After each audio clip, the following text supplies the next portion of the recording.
Hebrew brothers and sisters, the 12 tribes of Israel scattered all over the world. This is your Moray, Shuwb ben Uriah Yisrael. I'm glad to have you back, and we're going to be dealing with some word studies now. The last session, I promised you that we're coming back and we're going to do some word studies. So we're going to ask you to get you some notebooks and pens, and so please be ready to write on some of these verses so that you can go back and review them. Okay, so again, we in the book of Jeremiah, chapter 8, and we had decided that we're doing verses 4 through 22. So between those verses, we're going to be dealing with some word study. We're picking up some words, and then we go back into defining some of these words. Okay, so we just want to continue to thank you for your subscriptions, your comments, and we ask that you continue to subscribe, invite your friends, and your family to subscribe to this channel. Again,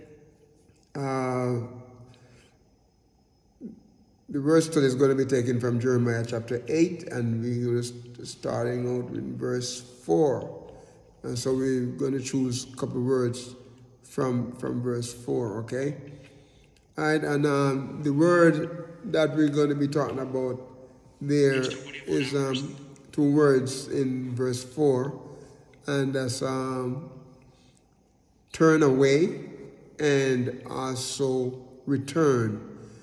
These words, they come from the Hebrew word Shuwb. Shuwb is spelled S-H-U-W-B. Shuwb. The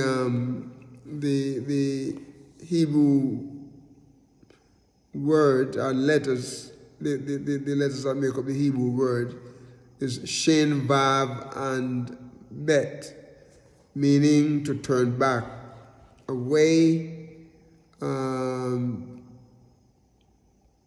necessarily with the idea of returning to the starting point, but generally to retreat, to turn around, as we see in Judges chapter 14:8. So I'm going to ask you to write that verse down so you could go back and review it. And this verse is dealing with Samson. If you remember the story with Samson and Delilah, and he got married to this Philistine woman.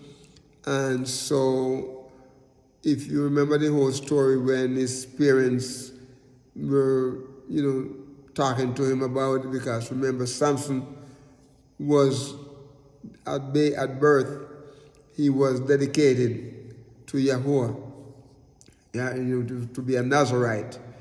But he turned around and decided that he wanted to marry a woman from the Philistine people. And so if you remember, and he was taking his mother and father down to Philistine, apparently to meet a woman also. But this Philistine wife that he was going to, and as they were going, turned aside to see a carcass, the carcasses of the lion that he slew. Okay, his story is told of the lion when he was down in the area, and the lion roared at him, and he grabbed the lion and tore him apart. And so on the way back, he went back to see the carcasses, what happened. And the carcasses had honey in it. and he took from the honey, and he took from the carcass the honey, and then he ate some and gave some to his parents. This is one of the rules of the Hebrew Israelite people. They should not touch dead carcasses. Right? And so that was something that he did there that was not according to the Torah. Okay? So Judges 19 deals with the Levites. Judges 19 it basically deal with the Levites and his concubine. You remember this Levite was married to this. He took this concubine, right? He took out this concubine woman, and for some reason, she left him and went back to Bethlehem, Judah, to her father's house. And so the Levite, leaving his house to return to the Lord's house. If you remember, the Levite was at the father's house for several days. Every time he wanted to leave, the father encouraged him to stay back. And you remember the story that he left and returned to the Lord's house, or to Yahuwah's house. Based on the King James Version, he said the Lord's house. But we talk about Yahuwah's house. And if you follow through with the story, after he left there, something had happened while he was on his way, where they were trying to find a place to lodge, and he was in a place in Gibeah, and found the place to stay for the night, and a group of Benjamite men of homosexual order, they came in and wanted him to come out, but the man whose house he was staying at decided no. And so anyway, they took the concubine and then they raped her, and anyway, she was dead when the Levite got up and ready to go. And so he took the body and he cut it up in pieces, and it's kind of gross to talk about it, but he cut it up in pieces and sent them to the 12 tribes. I'll probably say 11 tribes. I'm not sure I said it to the Benjamin, but they came up against Benjamin and to war against them because of the evil and the wicked thing that the Benjamite people had done. Okay, it's a long story, but read it and it's very informative.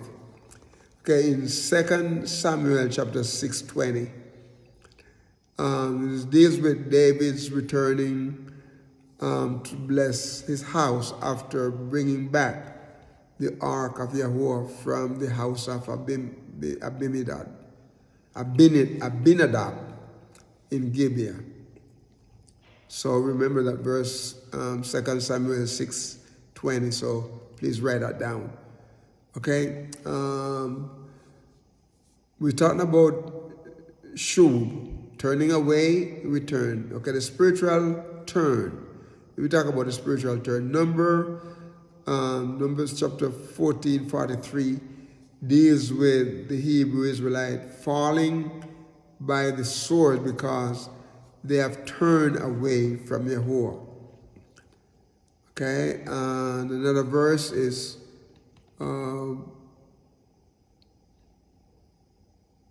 Deuteronomy chapter 30, verse 2. Remember that all of these verses here relating to the word the Hebrew word Shuwb and what it really means, turning away and returning. Okay, so Deuteronomy 30 verse 2 deals with the abominations of the Hebrew Israelites, to return to Yahuwah, and is an admonition rather, sorry, not an abomination, but the admonition to the Hebrew Israelite to return to Yahuwah and to obey Him. They and their children with all their hearts and with all their soul. So when they return, they must return with all their hearts and with all their soul. There's another verse for you to write down, two more verses here. 1 King chapter 8, verses 35 and 36 deals with Solomon's temple prayer to Yahuwah to forgive the sins of the people if they pray and turn from their sins, and that Yahuwah would teach them the good way wherein they should walk. You remember that was his First King 8, 35 and 36. Okay, Solomon's temple prayer. All right, and 2 Chronicles 30 verse 8 and 9, verses 8 and 9, and this deal with Hezekiah's letter of invitation to all Israel and Judah to come to the house of Yahuwah in Jerusalem, so that they could celebrate the Passover. And if they return to Yah, he said in the invitation, he said, He will gracious. He is gracious and merciful, and will not turn away if they return to Him. So this was a great, great letter that King Hezekiah sent. All of these verses here that I'm giving you, they are references to Jeremiah chapter 8, verses 22 through 20. I mix up here. Jeremiah 8, verse 4 and 5. All right? So these are references to the word Shuwb, turn away and return. Here is another verse for you to write, Amos 4, 6. And it deals with Yah's chastisement by denying them certain blessings, yet they refuse to turn to Him. If you remember in the stories, the people don't want to do the right thing. They want to turn away and do their own thing. But Yahuwah is denying them, certain blessings. Yet, even though He denied them of this blessing, He did it in the intent for them to come back to Him, to return. But they would not return. They still refuse to turn to Him. Okay. To be converted to Yah. Here, to be converted to Him is Isaiah 49, 5. And he said, Yah has chosen the Hebrew Israelite to be a light to the Gentiles. If you remember, we talk about that over and over and over, right? And so here we see that they allow the Gentiles to be the light to them. But they should be light, and that they may be a salvation. They want to, Yahuwah choose them to be His salvation to the end of the earth. Okay? Well, now they are to all the earth. They are to all the earth. They are to the end of the earth now. And so they need to be His salvation right there. Be a light, shine in dark places to those people among whom they live. We're going to stop here and start again. But remember to subscribe to this channel. This is your Murray Yeshua ben Uriah, Israel, and we ask you to walk with the King.